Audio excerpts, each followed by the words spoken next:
You're listening to the Best Morning Routine Ever podcast, the show that proves no one stumbles upon success ever. With your host, Lou Need. Every Mondays and Thursdays, we deliver cold hard evidence behind the power of a robust morning routine. Get ready to be transformed by the renewal of your mind. Hello, morning enthusiasts. Welcome to the Best Morning Routine Ever podcast. Today, I have an incredible individual coming to the show, a special guest. I have on the show Allison Jackson. Allison is the founder of Allison Jackson Fitness. She loves all things health and fitness. She really loves sharing her knowledge and expertise to help hardworking moms reach their goals so they can be at their best on a daily basis. Are you ready to transform your body and reach your goals? It is 2020 and these goals are coming in, and Allison is the person with the experience and the expertise to actually show you how to do so. Allison, welcome to the show. Oh, thanks for having me, Lunid. It's great to be here. It is my pleasure. I would love today to pick your brain on how to fit to lead. So I have a lot of entrepreneurs and a lot of busy parents and moms. They want to know how they can work the body and also work the mind to be the leader they're designed to be. We'll talk about the benefits of meal prepping and your background and your robust morning routine. So Allison, fill us in. Tell us a little bit about yourself. Sure. So just a little bit of background. I'm married. I have 2 teenagers. I work full time. My Allison Jackson Fitness business is my side hustle. I'm extremely passionate about it. The way that my business began is actually out of a hobby. I'm a competitive bodybuilder. So for the past 8 years, I've been competing in something called a figure competition, which is like bodybuilding meets beauty pageant. And basically, it's been a lot of weight training and, regimented diet helps me get stage ready. And over the years, people are always asking me, what do you eat? How do you work out? How do you get stage ready? And that's kind of how my business came about. I started coaching others and helping them reach their goals. And suddenly I have this side business and it's been amazing. I call it my passion project. I just love being able to help other people reach their goals because I finally feel like I've cracked that secret code of what it takes to get that dream body that you want. And it doesn't take a million hours at the gym. It does take some focus and, a strategy, but everyone can definitely do it. Yeah. And you are busy. And so to be able to fit all that in, a mom, working full-time job, and then this be your side hustle, how did you get into bodybuilding? It's funny. When I was in high school, I used to actually go and use my dad's weight bench in the basement, and I would read his muscle and fitness magazines. And I was always so amazed with how people could transform their bodies through weight training. It was almost like a sculptor. And I was like, God, I would love to do that one day. And it was always in the back of my mind that it was something I wanted to do, but I thought it was just like a bucket list item. And then about 8 years ago, I met a coach that was a competition prep coach. And I was like, oh my gosh, this is it. I'm going to do it. And that is one thing I would highly recommend, no matter what your goal, if it's a bodybuilding competition, if it's your business, no matter what your goal, new job, career promotion, find a coach, find someone that could hold you accountable. That is so crucial to reaching your goals. And I really think that's what helped me.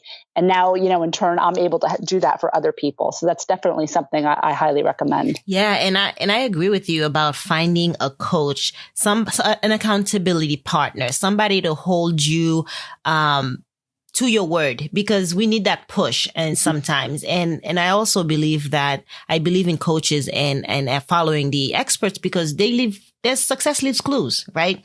Success leaves a trail. And what you can teach me about fitness, I will probably take me 10 years to learn. You can teach me in a couple of months. You're saving me time and money.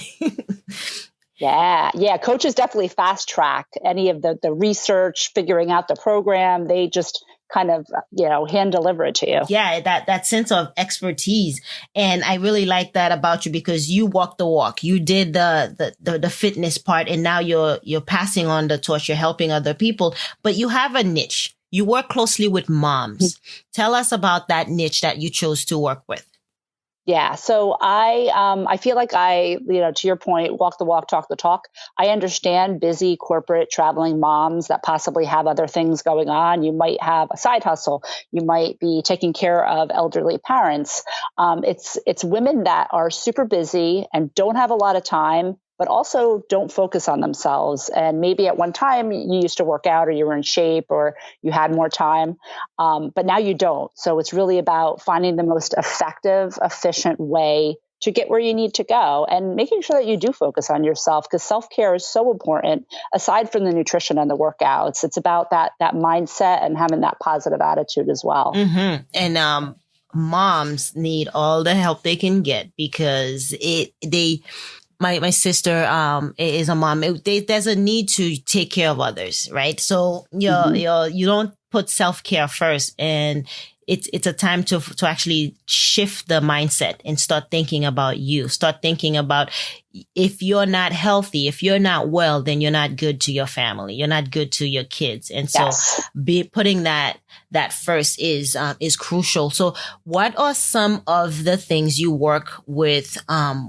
the people you coach? What is a coaching strategy with you? What does that look like? So one of the first things is I try to get people to prioritize what's important for them and making time and scheduling it. So whether it's meal prepping, whether it's working out, no matter what your goal, it's carving out that time to dedicate to it. It could be meditation. It could be practicing yoga. It's you either make it a priority or you make it an excuse. So everyone says they don't have time to work out. That's not true. It's what you prioritize as being important to you. The other thing I have people do frequently is track your food using my Fitness Pal. What gets measured gets managed. If you don't know what you're eating or how much you're consuming, you won't be able to figure out what needs to be fixed and how to make adjustments. So highly recommend tracking your food and meal prepping. So you need to plan in advance what you're going to eat. You can't wing it. You have to have that healthy food on hand and know each day and each week what you're going to eat, what you're going to feed your family, and that it is easy. It's not, I shouldn't say it's easy. It's not difficult to be able to eat healthy and also feed your family healthy meals as well. Yeah. I find I go to Costco quite a bit. And if you buy in bulk, then you could buy the big bag of spinach and that can feed a family for about 2 weeks. And it's less than $5. And so I agree with you. Yeah. You can eat healthy. You should keep it light and you can also, feed the family, feed them greens and smoothies, make smoothies out of that. There's so many different options. Now you talk about Fitness Pal. Is that an app that you have? How do you help your clients track their meal? So My Fitness Pal is a free app that you could get on your phone or your computer. You could download it. They also have a premium version. The free one is totally fine. I just recently, probably about a year or two ago, switched over. The premium, I think, is $50 a year. But basically what this allows you to do is log your food. And you could either manually enter it, you could scan the barcode, and there are thousands upon thousands of foods in there, and it will show you what calories, protein, carbohydrates, and fats are in each of your foods. And that's typically how I train my clients and how I train for my competitions is tracking they're called macros, so tracking your protein, carbs, and fat. And when you eat a certain allotment, and usually it's like 40% protein, 40% carbs, 20% fat, so a high protein, low fat diet, that is really what will help you lose the weight. It'll keep you full. It'll help you build muscle, keep that muscle tone. So that's what I highly recommend. Anyone could go and download it and just start tracking your food, and you'll see right away how much or how little you're consuming. As a bodybuilder, what's your calorie intake? How do you manage it? How do you? Yeah. It's funny. Everybody always asks me that question. How much are you eating? What are you eating? So right now I'm considered what's considered off season. So I'm not preparing for a competition in 2020. This is the first time ever I'm taking an entire year off from competing. It does take a toll on your body, getting that lean and constantly dieting. It breaks down fat, but it also does break down a little bit of muscle. So currently I am in kind of a maintenance. I'm about 10 pounds over my stage weight. Right now my calories are probably anywhere between 1,600 to 1,800. I'm taking in about 140 grams of protein, 50 grams of fat, and anywhere from 150 to 200 grams of carbs. So 1,600 calories a day. That's it. I know. It's surprising. It's funny. You don't need that many calories, and I'm not starving. I mean, when you eat. Yeah. So 1,600 calories, you don't need as much and you're not famished. So you are sustaining your energy under that. So there's a myth. You need a lot of calories. So is it different for men and women? What have you find? Yeah, it is. So, and also depending too for women and men, depending on your height, depending on how active you are. Obviously, if you're a waitress or a nurse and you're on your feet and moving a lot, versus someone who maybe sits at a desk all day, your activity level, your height, your weight, your current weight versus your goal weight, all of those things play a role in how much you're going to eat each day and how much you need to eat to either lose weight, maintain, or lose. Yeah. So during your off season, you lose some muscle mass, but the minute you start training again and eating the lean protein, the high protein diet, it's like elastic. You snap right back. Yeah, exactly. And the beauty of, off season is you eat a little bit more. It helps you build muscle. I feel much stronger. I sleep better. There's a lot of different factors. So I'm trying to enjoy it as much as I can. I feel fluffy, after you get really lean, people are like, I feel fat. People are like, shut up. You're not fat. I know. I'm like relative, everything's, relevant. So, I am very thin, but I, feel fluffy right now. You look amazing. I'm looking at you and there's not an ounce of fat.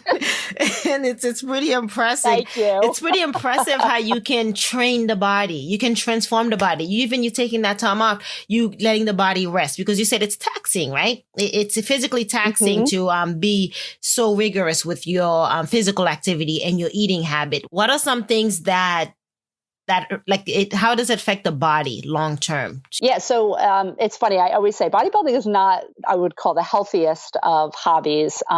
It does take a toll on your body, especially as you get older too. It gets harder and harder, as most women know, as you start to get into menopause and perimenopause and all that fun stuff. It gets harder to lose weight. Your hormones play a factor. They do contribute to how hungry you are, whether certain things that you crave or don't crave. So it gets harder to get older.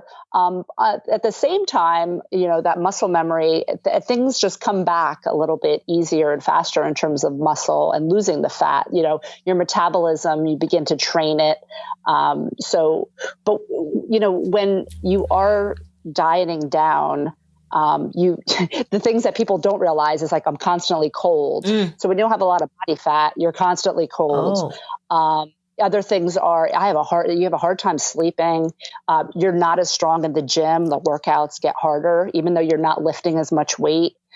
They do get harder. So I was equated to like working out in mud. Like I'm like, how is this so hard? Really? That's interesting. And I never thought of it that way. Yeah. And that's one of the ways you're building muscle in the off season is that you feel strong, that you feel like, I could lift more, I could go harder.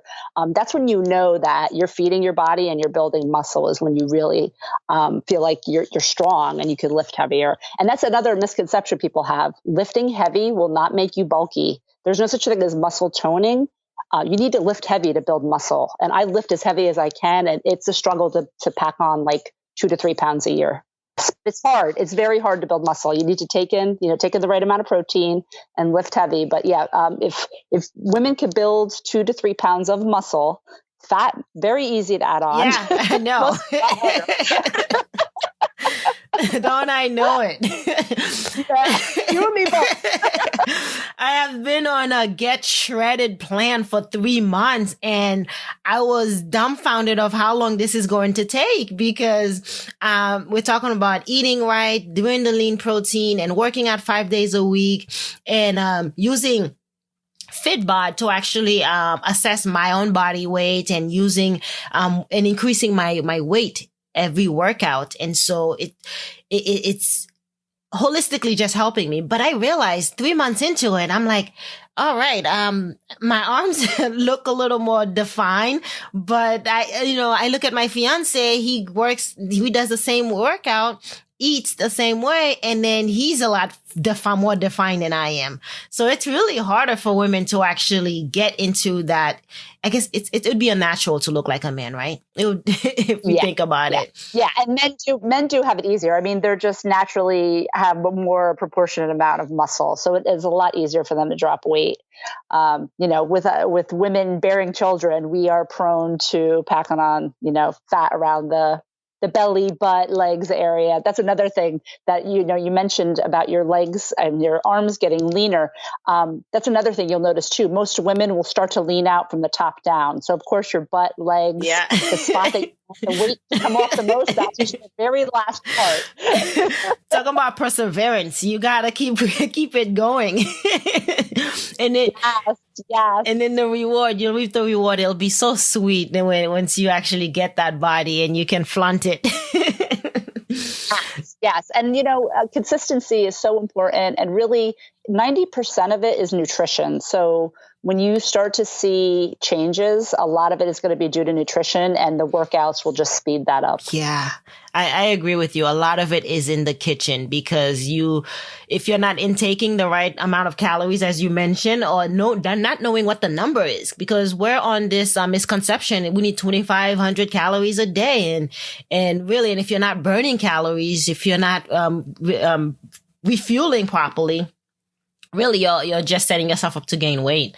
So I love the notion of that it's not a easy road to getting the body that you want. So I can imagine it requires a lot of mental toughness that will go along with it. Tell me about that process. What are the changes that you've had to mentally undergo? I mean, you've been competing since 2012, and as of 2019, you're still competing and still winning. Like, you won first place masters, figure pro last year. Congratulations. And you're still going at it, a mom. So what's the mental toughness that you had to, who do you have to become? So, that's a great, great question. I love that. It is about really being able to visualize what your goal is, what you want to achieve, and how that looks and feels to you. And I have to say, over the past 18 months, maybe 2 years, I've really started meditating on a daily basis. And that has been a game changer for me in so many different regards, not only in terms of visualization, but in terms of managing stress and staying grounded. And being able to focus. I highly recommend, there's a lot of free apps. I use an app called Insight Timer. Whether you do it 5 minutes a day, 10 minutes a day, just quieting your mind for that time is just a huge, huge benefit on so many different levels.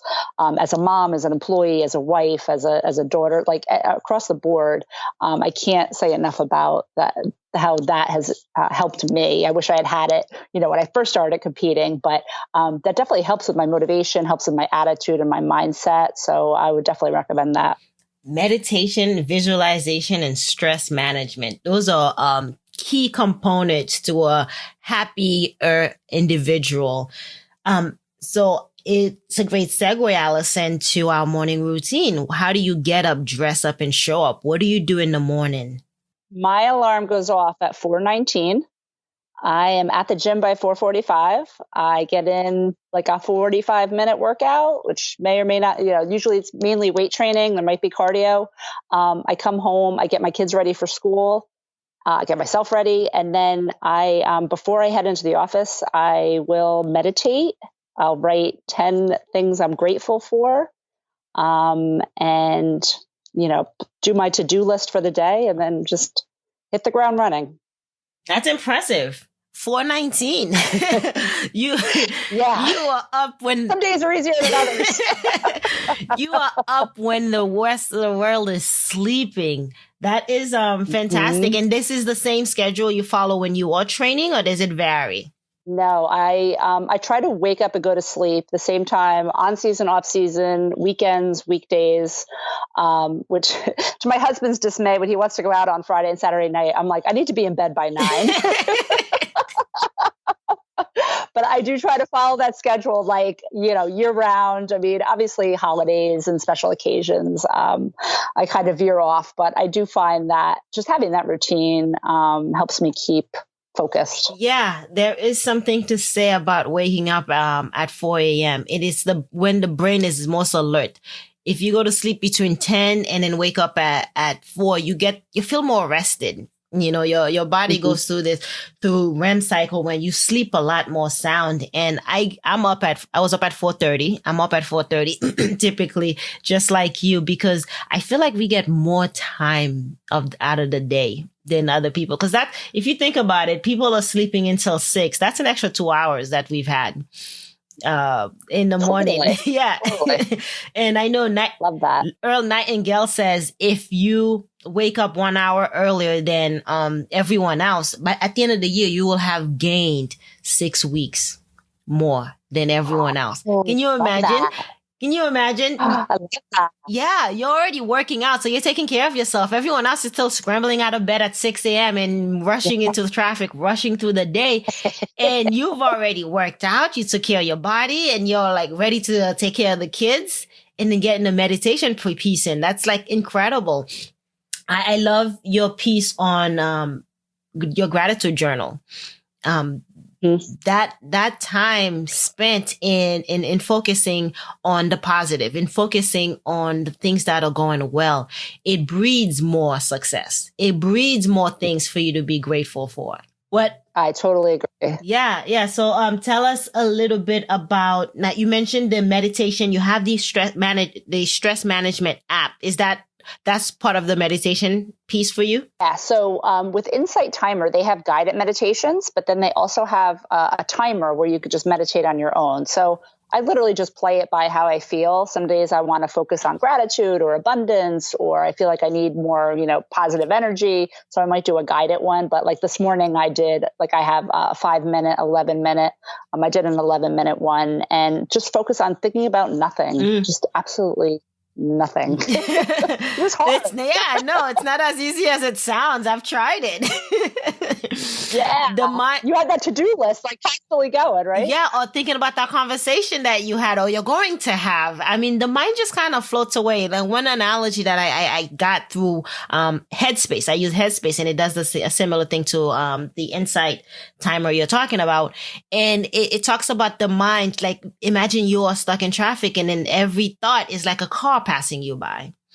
I love it. Yeah. And so it is slow and steady, but you got to focus. You got to bring it back. And then the way to bring it back, and I want you to chime in on this as well. The way to focus is to come back to your breath, because we talk about meditation all the time, but we don't know how to meditate, right? Mm-hmm. What have you find that has helped you to focus the mind? Because it is hard. It is not easy. There's my thoughts fluttering and popping up like popcorn, And so I know you've been doing it for a while. So what has worked for you best? Yeah. So I discovered something that's called Navy SEAL breathing. Supposedly they use it to help calm themselves down when they're in like dire situations. And you basically inhale for 4, hold for 4, and exhale for 4. And you need to count each. You need to count the 4 in, hold the 4, so you're counting and breathing the whole time that you almost can't focus on anything else. Okay. So the counting piece will help you direct your attention. And so it's like 4 seconds in, 4 seconds hold, and then 4 seconds out. Yeah. Yeah. I found that. Yeah. I found that's hugely helpful. Even, it's funny. I've been teaching my daughter to do that because I didn't realize she's 12. She has, anxiety, which I never realized. Like she even gets anxious watching football games with her father. Mm-hmm. Like her heart will beat out of her chest. So I've been teaching her, like, just breathe in for 4, hold, breathe out.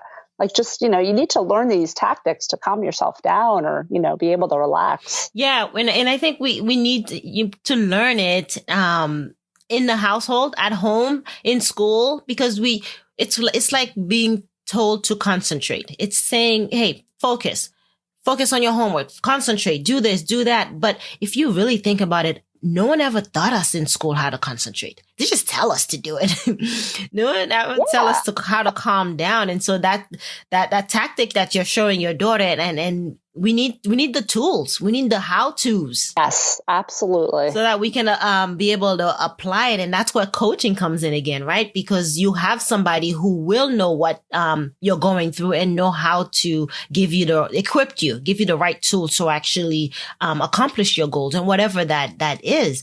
So I would love to hear, Allison, how my listeners can connect with you, find out about more of your coaching business. Absolutely. So they can visit my website, which is www.allisonjacksonfitness.com. I would love to have everybody pop on. I'm also on Facebook, same address, Instagram, LinkedIn, and I'm launching a book that hopefully by the time this podcast is out, it will be out, and it's going to be the Busy Mom's Guide to Getting Lean, Eating Foods You Love. So be on the lookout for that as well.